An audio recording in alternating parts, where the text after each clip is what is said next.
Իրավական ձեզ հուսող հարցերը իրավունքը քոնն է հաղորդման եթերում։ Բարև ձեզ սիրելի հետևորդներ, այսօր իրավունքը քոնն է հաղորդաշարի հյուրն է Աստալայի Մարտիկ, Վան գործողության խմբապետ, մեծապատիվ հայ Վազգեն Սիսիլյանը։ Բարև ձեզ, պարոն Սիսիլյան։ Բարև ձեզ։ Շնորհակալ եմ հրավերս ընդունելու համար։ Ձեզ շնորհակալություն։ Պարոն Սիսիլյան, 1981 թիվ սեպտեմբերի 24, ինչ օր էր ձեզ համար։ Ես կարծում եմ այդ օրը ոչ թե մինակ իմ համար հայտնի օր է, այլ երևի ամբողջ հայության համար։ Այդ օրը 4 ընկերներով ես, Գևորգ Գյուզելյան, Հակոբ Ջուլֆայան եւ Արամ Բասմաջյան գրավեցինք Փարիզում թուրքական հյուպատոսարանը ու դա պահեցինք մոտավորապես 16 ժամ։ Ընթացքում ահագին հետաքրքիր դեպքեր եղան, որի ընթացքում անշուշտ պիրագոցներ եղան, ահագին զինված մարդիկ կային։ Ես վիրավորվեցի, Հակոբը վիրավորվեց, թուրք ոստիկան սպառնվեց այնտեղ, ստիպված էինք այդ քայլին գնալու ու կարծում եմ ամբողջ հայության համար ահագին մեծ աղմուկ էր ու ինչ-որ մի զարթոնքի օր էր։ Հիմնական գաղափարը այն էր, որպեսզի աշխարհի ուշադրությունը հրավիրեք Հայոց ցեղասպանության հարցի վրա։ Որքանով հաջողվեց նպատակին հասնել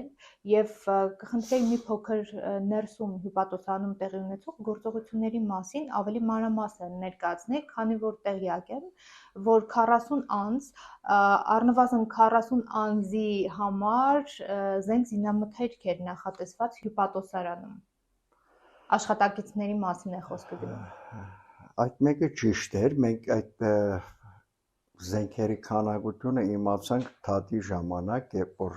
ցուցադրվում էր ինչքան զենք կար հյուպատոսարանում։ Իսկ այնտեղ նպատակը գործողության առաջերտին մեր բոլոր կազմակերպության բոլոր զինված գործողությունները միտում ունեին հայկական հարցը ընդհանրապես միջազգային ատյաններին ներկայացնել ու ոչ թե մենակ ցեղասպանությունը, այլ նաև Արևմտյան Հայաստանի ազատագրումը։ Ցեղասպանությունով հարց չի լուծվիր, հատուցում պետք է։ Այսինքն մենք նաև պայքարում ենք ոչ թե շատերի ասած վրեժ լուծելու համար, այլ պահանջատեր ենք նաև։ Ձեր գնահատմամբ որքանով հաջողեց ուշադրություն հրավիրել Հայոց ցեղասպանության հարցին այս գործողությամբ։ Մեծամտություն չլա ասելս, բայց կարող եմ ասել 100%։ Նախ հյուպատոսարանը գրավվեց։ Բարեբախտաբար Փարիզում հայ համայնքը լրիվ ոտքի ելավ։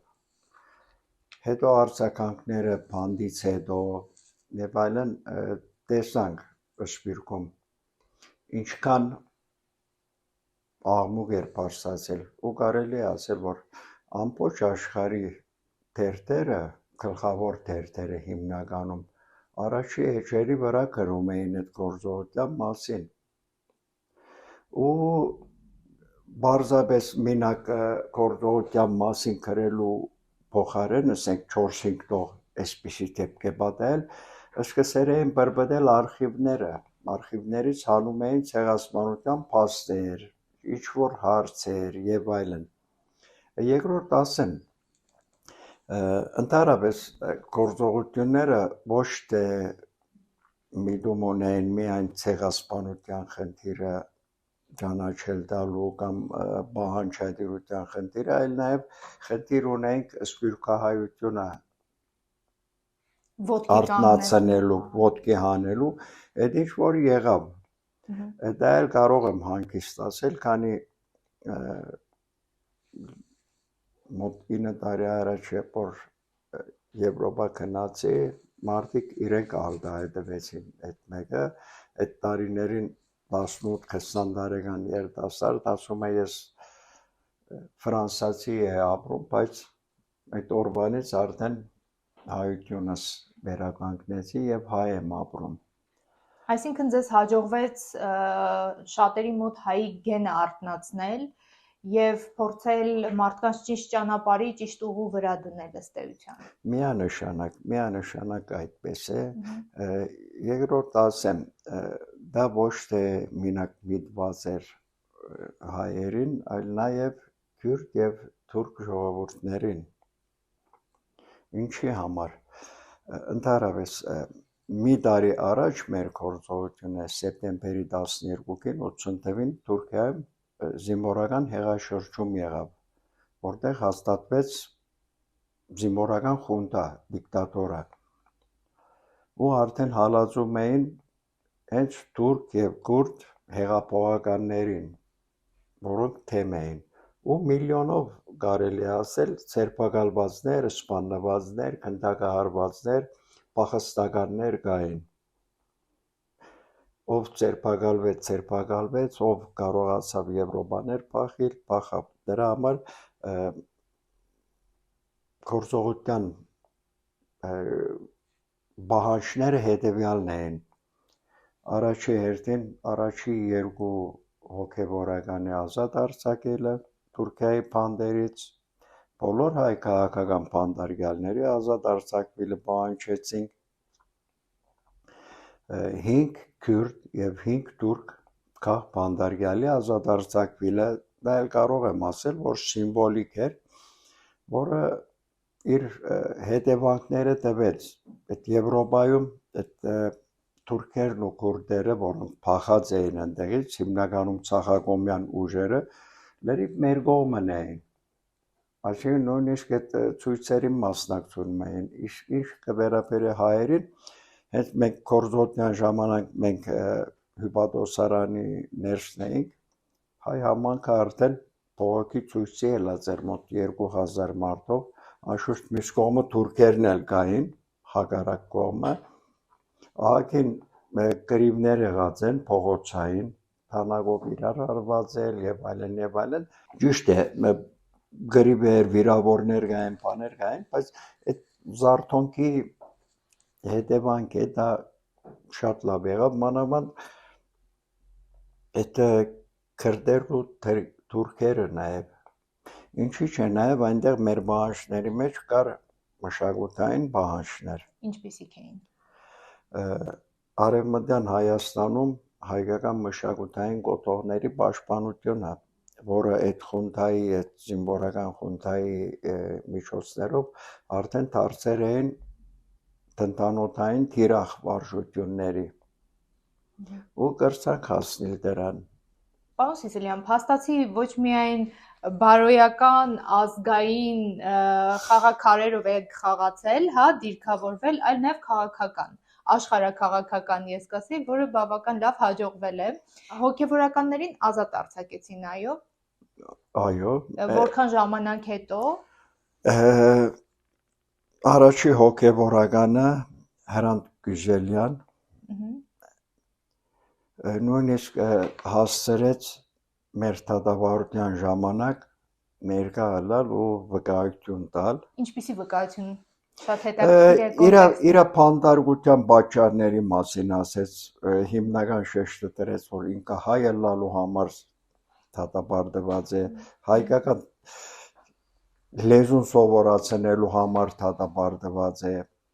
Հետո չքաշվեց, շաբիկը հանեց վրից, ցույց տվավ դանչանքների այդ հետևանքները, այդ ծանր սպիները, որ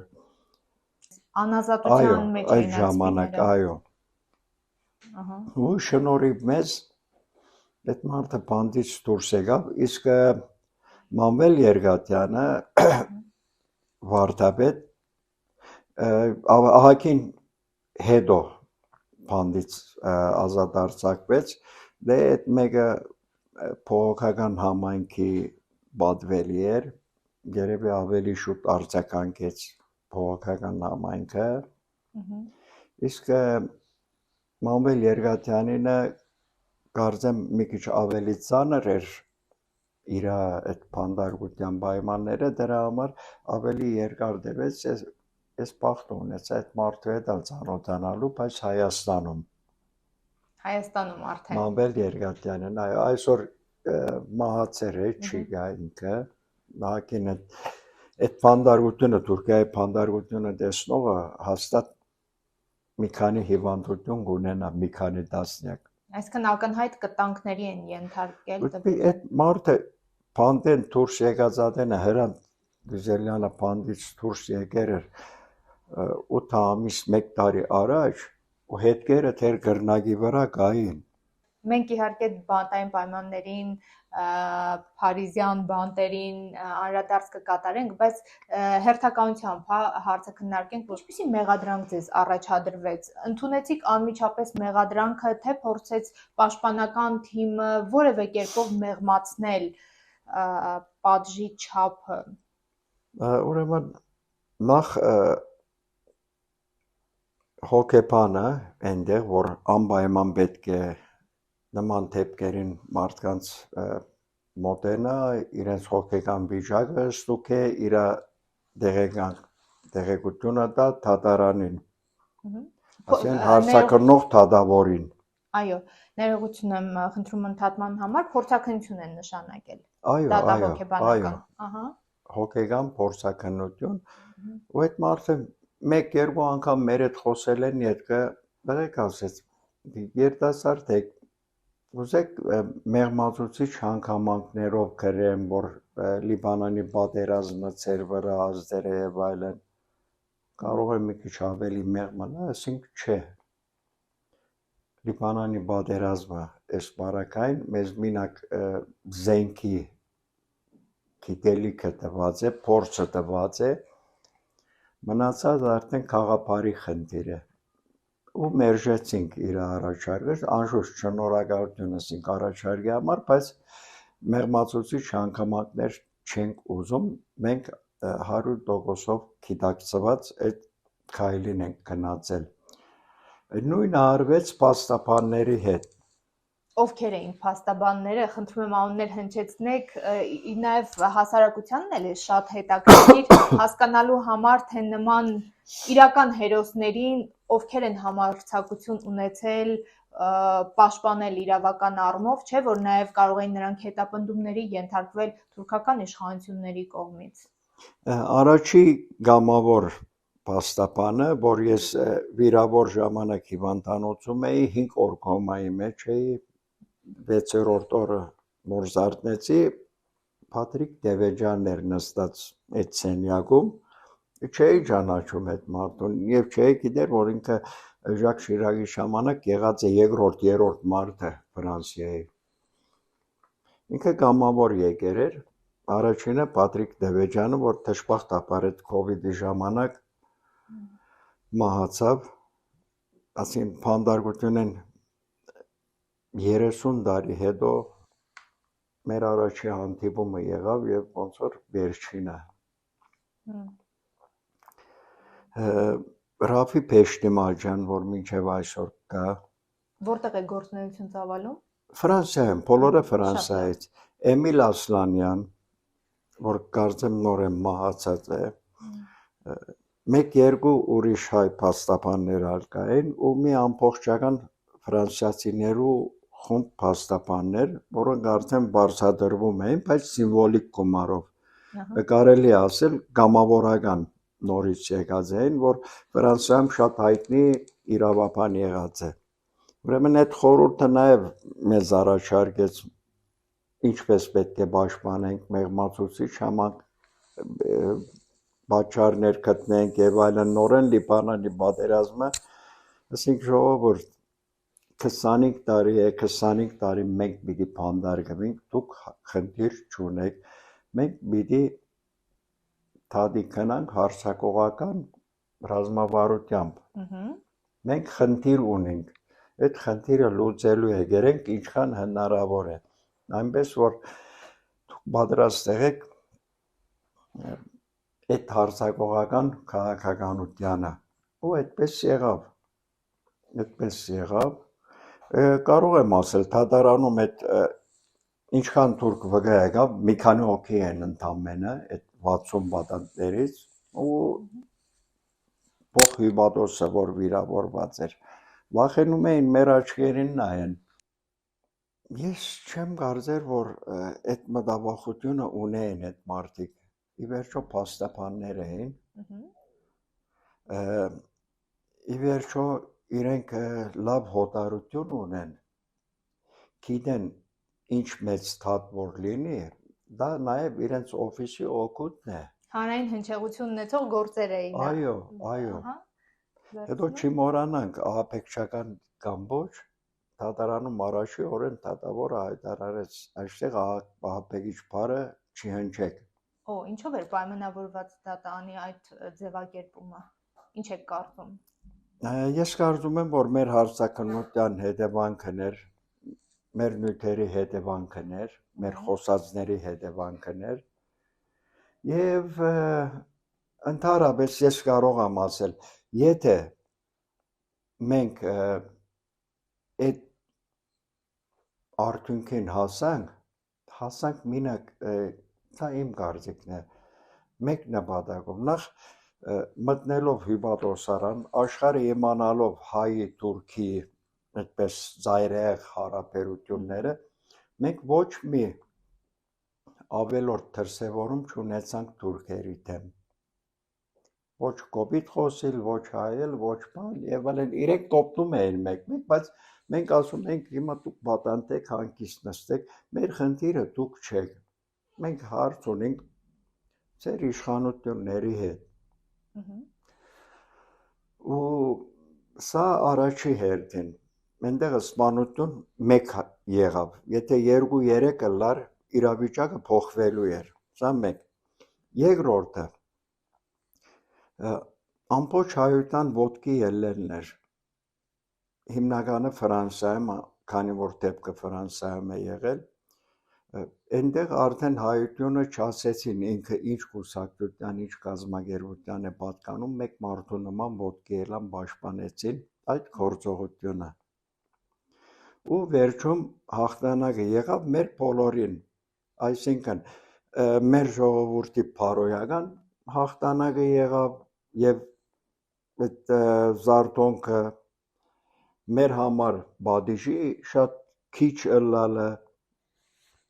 Շատ լավ, այսինքն հասարակությունը դրսից, իրավաբաններն ու փաստաբանները ներսից փորձում էին հասնել արդարության։ Միանշանակ։ Եվ հաջողվեց ըստ էության։ Անշուշտ, մենք լացողի դերում չէինք այնտեղ։ Պատանդները ձեր հսկողության տակ եւ պատանդները դատարանում, ինչպիսի վարքագիծ էին դրսևորում։ Ուրեմն ինչպես նշեցի, հյուպատոսարանում ընդհանրապես ոչ մեկին ոչ մի վիրավորական խոսք չեղավ։ Մեկ հոգի մի թեթև վրան քորացի, մեկ պատճառով, որ այդ մեր ընկերը, որ թուրք ոստիկանին գլխին հարված էր փամփուշտով, փամփուշտը գնացեր էր, մտեր էր այդ պատանդներից մեկն էր, թուրք քաղաքացի, աշխատող չէ։ Պտամադին էր գբել ու չէր խոսում, վերջում ասեց, դու ինչ է պրոբլեմը, ասեց փամփուշտը գլուխին գնաց ոտքից տվավ, ինչի չասեցիր, որ գաբեինք, բանանեինք եւ այլն, դրա համար քորացի վրան։ Այսինքն պատրաստ էիք անգամ օգնություն ցուցաբերել։ Ինչ անենք հիմա, մեր խնդիրը այնտեղ ճիշտ ասեմ, սպանել չէր։ Այո։ Մնացած գործողությունների պես, բայց երկրորդ մտածենք նաև այսպես, այո, բայթուցիկ նյութեր տարեր էինք, զենք տարեր էինք, ես վստահ եմ, եթե զենքով ներս չմտնենք, թուրքերը մեզ բռնելու էին եւ անհայտանալու էինք ընդհանրապես։ Թուրքի բնավորություն է, ոչ թե դալու էր ոստիկանության, այլ դիպլոմատիկ ապրանք էինք դառնալու, հայտնվելու էինք Թուրքիայում, չգիտեմ, ենթադրում եմ։ Երբ որ հարձակվել են խմբի անդամներից մեկի վրա, այդ ժամանակ եղել է խմբի անդամներից մեկի մոտ նռնակ, որը կարող էր պայթել եւ շատերին վնասել։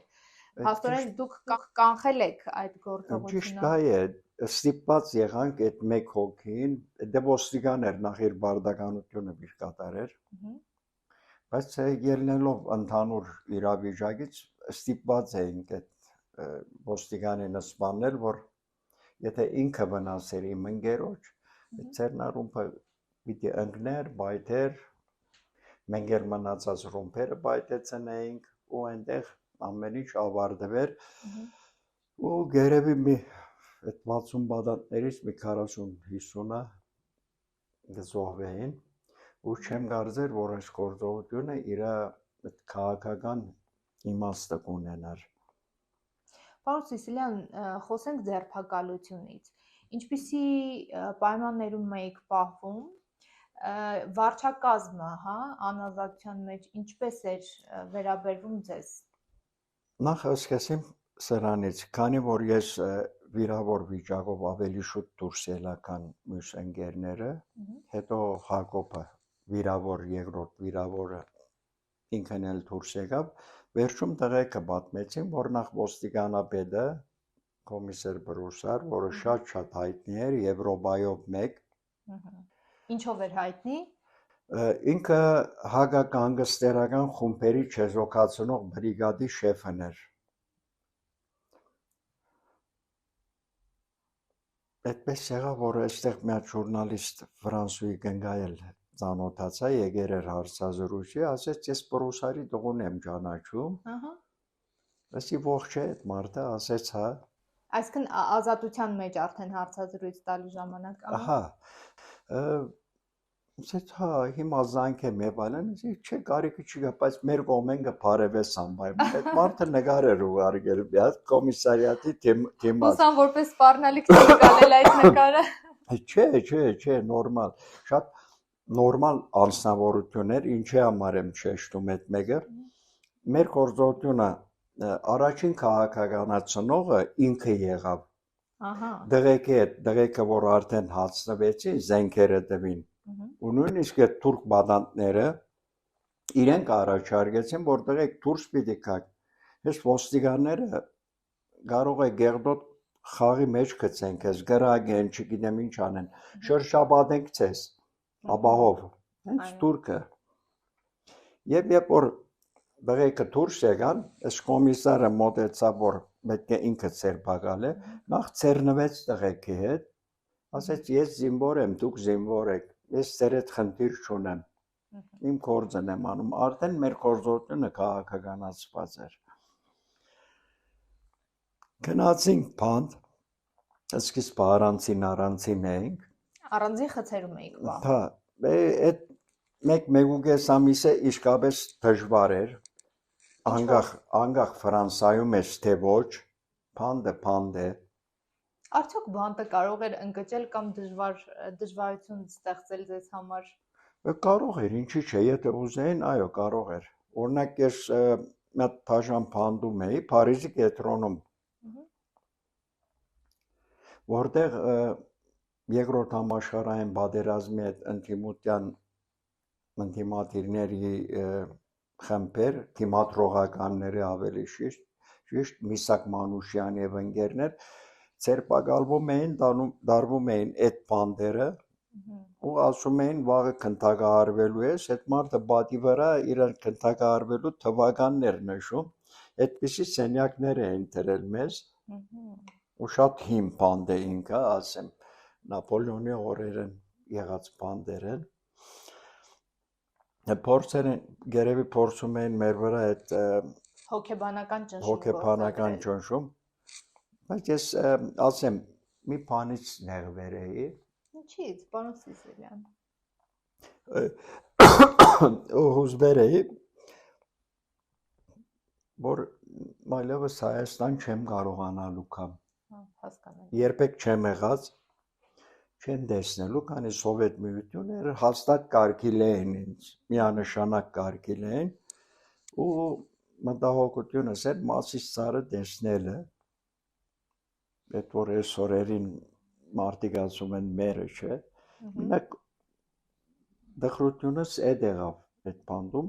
1.5 ամիս հետո միացանք իրար, արդեն սկսանք խոսել, դեռ ոնց որ գործողության քննածինք, պատրաստ ենք մինչև վերջ քննալու, 25 տարին ունենք փանդարվություն, կյանքերնից էսա։ Ու սկսանք դատավարության պատրաստվել։ Բոլորը միակամ էին։ Միանշանակ, ու ես ասեմ, մարդիկ ասում են, 90-ականներին որ եկա, ասում են, ես ավելի կնախընտրեի ֆրանսիական փանդում մնայի, քան թե այստեղ էսպես ապրեի, եսի մի համեմատեր։ Ֆրանսիական բանտի պայմաններից կպատմեք, պարոն Սիսիլյան, փոքր։ Ընդհանրապես ավելի նորմալ է, բարձ է, դա Ֆրանսիա է, բայց նաև իրենք իրենց մեթոդները ունին մարդու ճնշելու։ Օրինակ։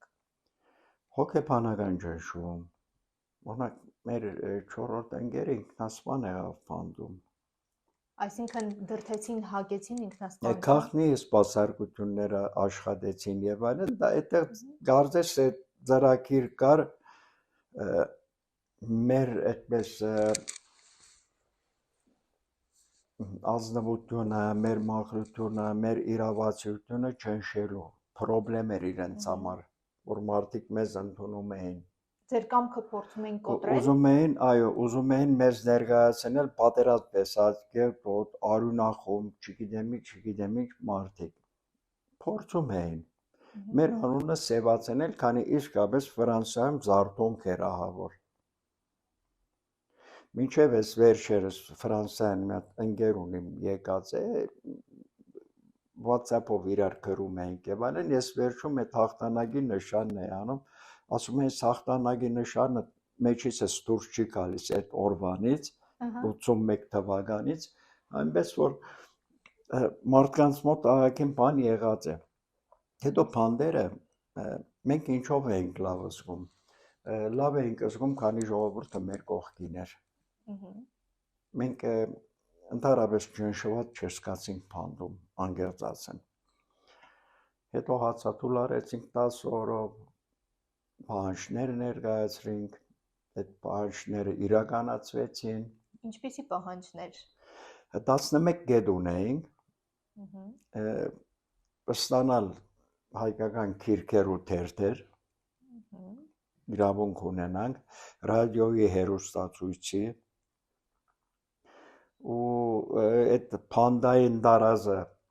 հանենք սիվիլ մենք մեր ուզածը հագնվենք, սնունդի բարակային ավելի քան ուրիշները, դա ես կարող եմ ասել, ինչ որտեղ սիմվոլիկ է, բայց մենք մեզ հանգացնում ենք մի քիչ։ Վարչակարգ եք փորձել փոխել, պարոն Սիսիլյան։ Համարյա, ու փանդումը ստացվեց։ Ինչպես ստացվեց։ Ուրեմն մեր լողանալու այցելության օրերը փանդարգյալների հետ կապված շաբաթը 3 անգամ է գեշ ժամով։ Մենք ամեն օր ունեինք, շաբաթը բացի գիրագից 75 րոպե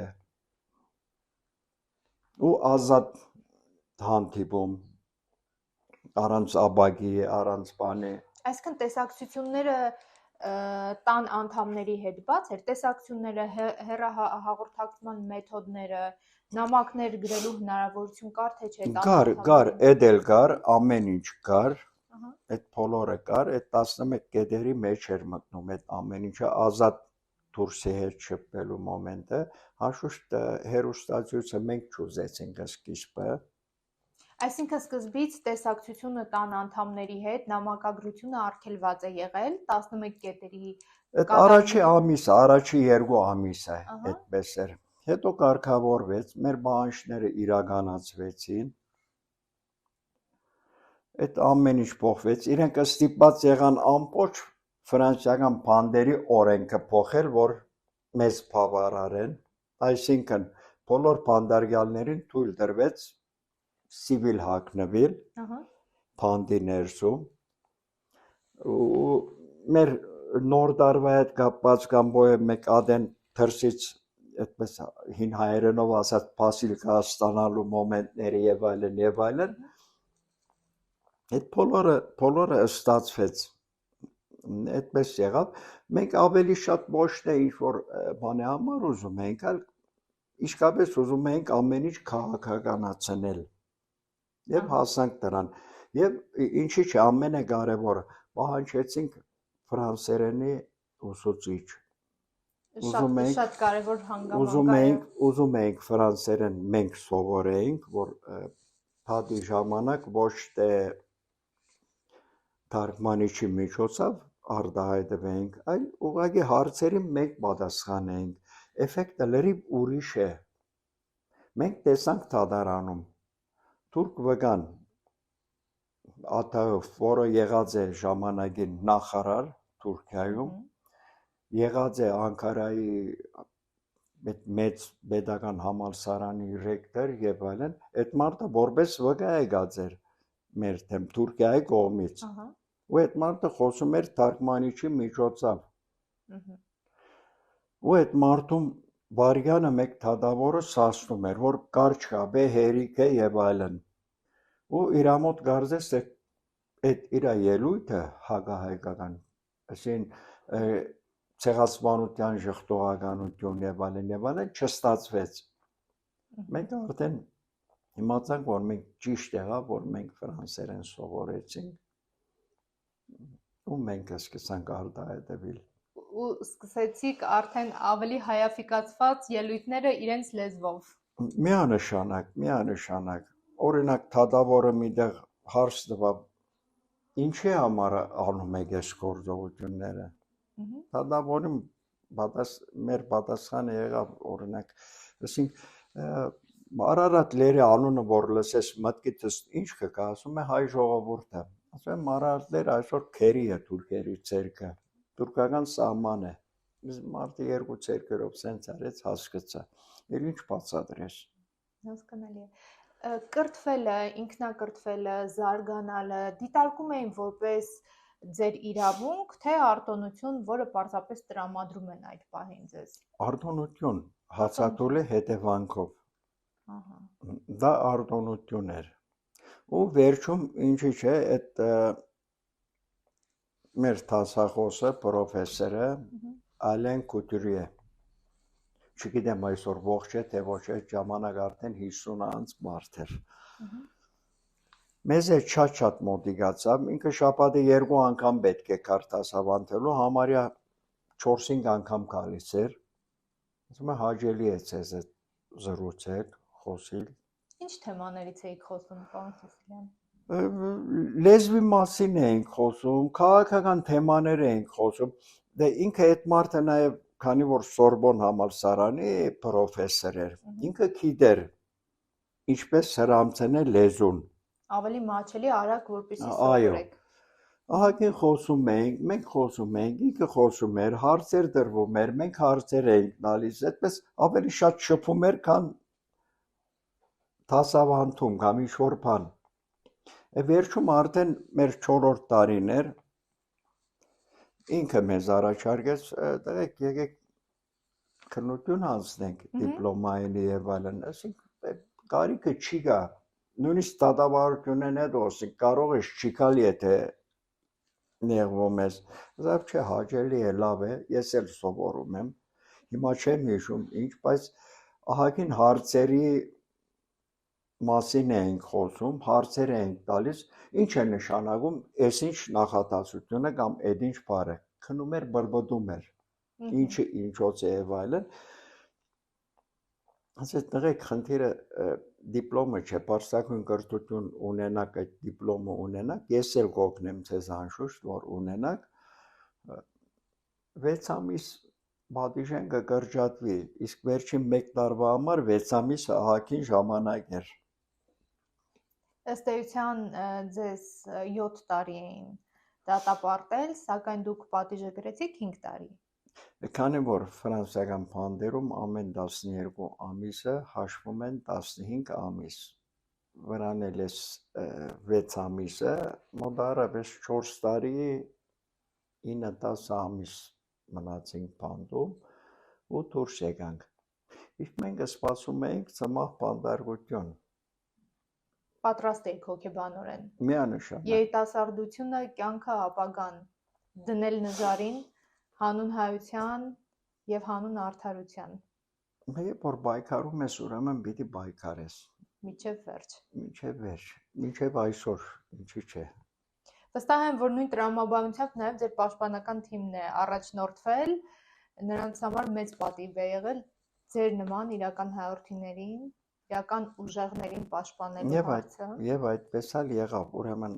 դատավարությունը մի հետաքրքիր մի երկու բան էլ պատմեմ գերեւի վեգաների հետ կապված անշուշտ հրավիրված էին եւ Շարլ Ազնավուրը եւ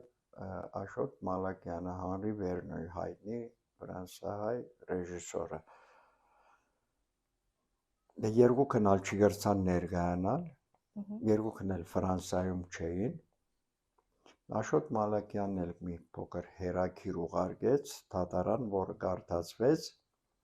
եւ Ազնավուրը։ Բացի դրանից մեր երրորդ վկանգար Մելինե Մանուշյան, Միսակ Մանուշյանի այրին։ Այդ ժամանակ գերեւի 85-90 տարեկան էր, այդ կինը շատ հիվանդ էր, բայց անգորնեն տեսանք վիճակը, այդպես իսկապես հիվանդ էր, եկավ դատարան վկայելու, ու հայտարարեց, ասում է, ես հիվանդ վիճակով եկա դատարան, ուղղակի այս տղեկի աչքերուն նայեմ։ Եվ հպարտություն զգամ։ Այո, ու դատարանին դիմեց, անշուշտ մի երկար չի խոսեց, իսկապես լավ չէր, հազիվ կանգնում էր, մի քանի րոպե խոսեց, ասում է, մենք Ֆրանսիայի համար պայքարեցինք, Ֆրանսիան մեզի ինձ ամուսնից տվավ ազգային հերոսի կոչում։ Այս տղաքը նույն բանը անում են, ինչ որ մենք Ֆրանսիայի համար արեցինք, իրենց ազգի համար, այսինքն դրավ այդ բանի վրա, իմիջիայլոց ասեմ, Մելինե Մանուշյանի երբ որ դատարան մտավ, այդ դատական գազմը ամբողջ հարկանքի, ոտքի կանգնեցին բոլորը, դե Ֆրանսիայում ազգային հերոսը արժեք ունի, մանավանդ այս վերջերն էլ Միսակի եւ Մելինեի աջունները տեղափոխվեցին Պետական Պանթեոն։ Շատ մեծ հանդիսությամբ, շատ մեծ հանդիսությամբ, ու ասեց, այդ մարդը երկու բառով իր կենսագրությունն էլ ասեց, որպես հայ, ասում է առաջի համաշխարհային պատերազմին որբացա, երկրորդ համաշխարհային պատերազմին այրիացա։ Քանի Միսակ Մանուշյանը ցերպակալվեց, քննարկարվեց, բարեբախտաբար Մելինեն չի գրցան ցերպակալել։ Այդպես որ ես կարող եմ ասել, գործողությունները սկսած մինչև դատավարության վերջը, մինչև մեր բանդարկության վերջը, մենք քաղաքական մնացինք, այդ սկզբունքով մնացինք։ Քաղաքական եւ ազգային։ Ես կխնդրեի, որպեսզի ամենահետաքրքիր, ամենահիշված, ամենատպավորիչ դրվագները, ներկայացնեք դատարանի կողմից դրսևորված եւ պաշտպանական թիմի։ Եթե եղել են նման դրվագներ, արտահայտություններ, դատավարության վերջի հատվածը 6 օր տևեց։ Հունվարի 24-ից 31-ը։ Մինչև այդ 2 տարի 4 ամիս տևեց այդ մեր հարցակնությունը, դատական process-ը եւ այլն, ու վերջի վճիրի հատվածը։ Օրինակի համար ճիշտ է, մենք նստած ենք այնտեղ 25 տարին հաշվի առնելով, փաստաբանները իրապես հիմա բառացի չեմ հիշում, իրապես շատ մեծ ելույթներ ունեցան ու մեր ուզած ձևով հարցակողական, այսպես ասած, այնպես որ թուրքերը կատղեր էին արդեն, վերջում, երբ որ վճիրը բիտրվեր, ամենատպավորիչ մոմենտը կարծեմ դատավարության ժամանակ էդ է։ Դատավորը հայտարարում է վճիրը պիտա, անշուշտ մենք ինչ որ բան ենք սպասում, բայց դատախազը, ասեն դուժող կողմի ներկայացնողը պահանջեց 5, 7 եւ 10 տարի։ Մենք էդի մերժեցինք, այդպես սիմվոլիկ, ասենք կամ բոլորիս նույնը տվեք։ Ահա։ Նամ չենք ընդունում էսի։ Ինչը բոլորս այդ նույն գործը արել ենք։ Գևորգը սպանեց, ես վիրավորեցի, մյուսը եղավ մեր գործն է։ Այսինքն մենք ենք, ես չի գա։ Ինչ որ է։ Այդ ժյուրիով բանով քննեցին, քննարկեցին եւ այլն, ետ եկան ու դատավորը հայտարարեց դատաբարդյալներ ոտքի վճիրը պետք է գարթա դահլիճը 400 հոգի մարդ մեկ մարդու նման ոտքի կանգնեցին այդ դատավորը զարմացած նայեց կներեք ասեց գերեւի սխալ է մարդը հայտվել խոսքս դատաբարդյալների մասին է այնտեղից հայտարարեցին դուք հայ ազգ եք դատում ոչ էս 4-ին ամենամեծ տպավորությունը դա էր իրոք տպավորիչ եւ իրոք ազդեցիկ վստահ եմ դա կազմակերպված ակցիա չի եղել այդ 400 հոգի մեր հետ միասին մենք 4 իրենք 400 մեկ մարդու նման ոտքի վճիրը լսեցին մինչև վերջ վերջում քանի որ դատվեր էինք վնասի հատուցում պետք է տայինք որը նշանակվեր էր մեր վրա ամեն մեկս 720,000 ֆրանկ պետք է թուրքական պետությանը տայինք այդ մեր պատճառած վնասների համար մենք ասենք կընդունենք այդ վնասները վճարել եթե Թուրքիան էլ ընդունի հայ ժողովրդին հասցրած վնասները վերադարձնե այդ էլ դեղին քաղաքականացրինք ահա անշուշտ մեկ էլ թադի սկիզբը առաջի խոսքը մեզ դրվեց ու նորեն ամեն մեկս ավելորդ բագաշ չխոսացինք հայտարարություն պատրաստել էինք մեր կողմից անգամ եւս շեշտելով մեր պատասխանատվությունը ամբողջության այդ գործողությանը այսինքն չսենք մենք չենք եւ այլն նորից ստանցնում ենք այդ գործողությունը մենք ենք նողը եւ պատճառները բացատրեցինք, էդի մեր խոսքը եղավ նաեւ վերջում էլ մեր խոսքը ասեցինք Պարոն Սիսիլյան հասկանալի է տպավորիչ է շատ տպավորիչ է այս ամեն ինչ որ ներկայացնում եք դատավարությունը ներսում դրսից ճնշումներ բայց այնուամենայնիվ ասալա անունը հենց որպես այդպիսին որպես ազգային գաղափարների շուրջ կազմակերպված գաղտնի կառույց, հա, ինքը իրենով ինչ հարց է լուծել, ինչ է կարծում։ Արդյոք դատավորը իր դատավճիռը կայացնելիս հաշվի առել է այն հանգամանքը, որ չէ որ այս 4 տղաների մեջքի ետևում երիտասարդ տղաների ոչ միայն 400 հոգի դատավարության ներկայացուցիչներն են, այլ նաև մի ողջ ազգ եւ գաղտնի բանակ, որի անունը ասալա է։ Դե անշուշտ դա հաշվի առնված էր ըստ երևույթին անունը,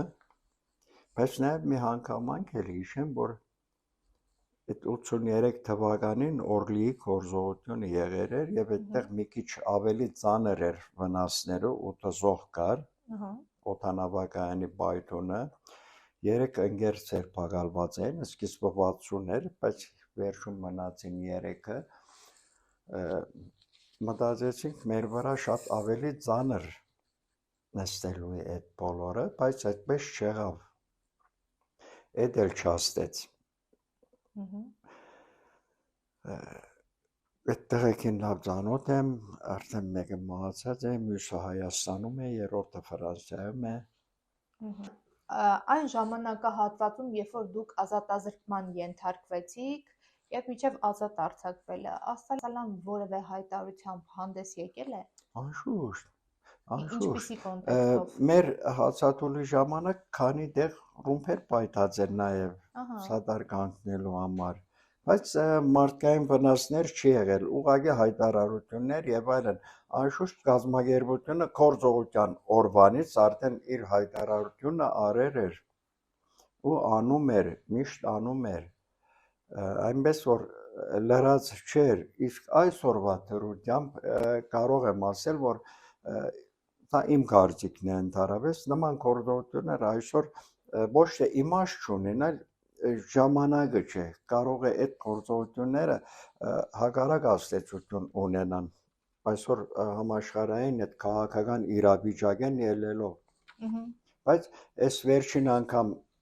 մի հարցազրույցի ժամանակ ասել եմ ու կրկնում եմ, քանի ասալա անունը կա, թուրքը չի կարող հանգիստ մնա։ Իրեն համար ոչ թե ռումբն է կամ բանն է կամ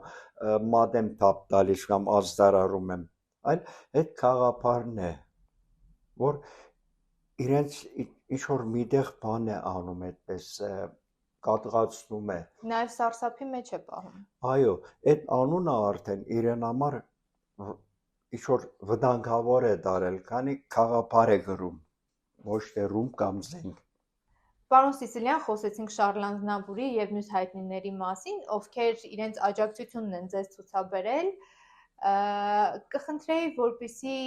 մի փոքր մանրամասներ, քանի որ Փարիզյան դատավճիռ բեմականացման ժամանակ հայտարարության տեքստը կարդում են եւ ներկայացում են ինչ շեշտադրումներ են արվել հայտնի հայերի կողմից, կխնդրեի այդ մասին խոսել եւ ձեր տպավորություններով կիսվել, քանի որ դուք վերջում ներկայացման բեմ եք բարձրանում եւ ամբողջ դահլիճը ցնցվում է ուղղակի ծափարությունների ներքո։ Ինչ եք զգում, հպարտություն, ուրախություն, կխնդրեի, որպեսզի էմոցիաներով կիսվեք։ Հեն բարձրանում ենք հիմնականում ես ու Հակոբը, այդ խմբի 4 հոգից 2 հոգին, որ մնացել ենք արդեն, այդ ժամանակ մեր բեմ բարձրանալը այդքան մեր վրա չի ազդում, ինչքան այդ հանդիսադեսի։ Ահա։ Մենք սպասում ենք սովորական մարդու նման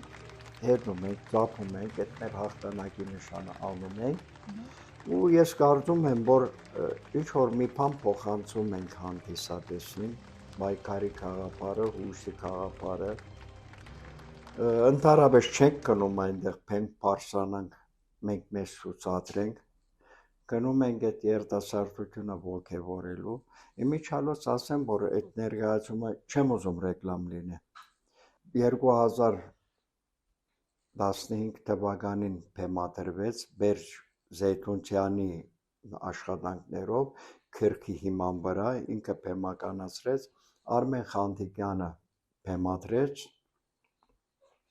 ու այդ աշխատանքը նվիրվեց ցեղասպանության 100-ամյակին։ Այսինքն ու մինչև այսօր շարունակվում է, արդեն կարծեմ վաղն է ներկայացումը 121 թե 121-րդ 21 թե 23-րդ անգամն է բեմ է բարձրանալու, չհաշված այդ կովիդի 2-3 տարին, որը ահագին է, եւ կրնամ հստակեցնել, որ բոլոր ներկայացումները միշտ լեցուն են, դրանով եմ ես ուրախանում, որ մարդիկ ընդունում են, գալիս են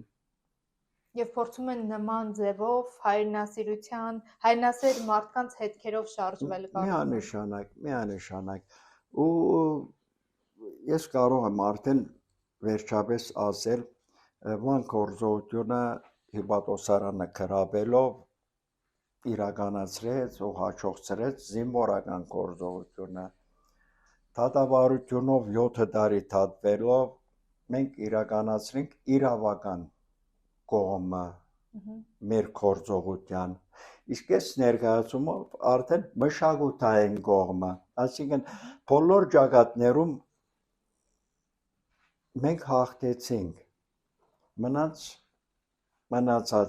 այդ վերջնական նպատակը, որին հավատանք ու հասնենք։ Պիտի հասնենք։ Պայքարում ենք։ Այո։ Շատ շնորհակալ եմ այս հետաքրքիր եւ բավական դրական լիցքեր հայրենասիրություն փոխանցող հարցազրույցի համար։ Շնորհակալ եմ բոլոր տիպի հաղթանակների եւ գործողությունների Ձեզ համար։ շնորհակալություն հրավերի համար։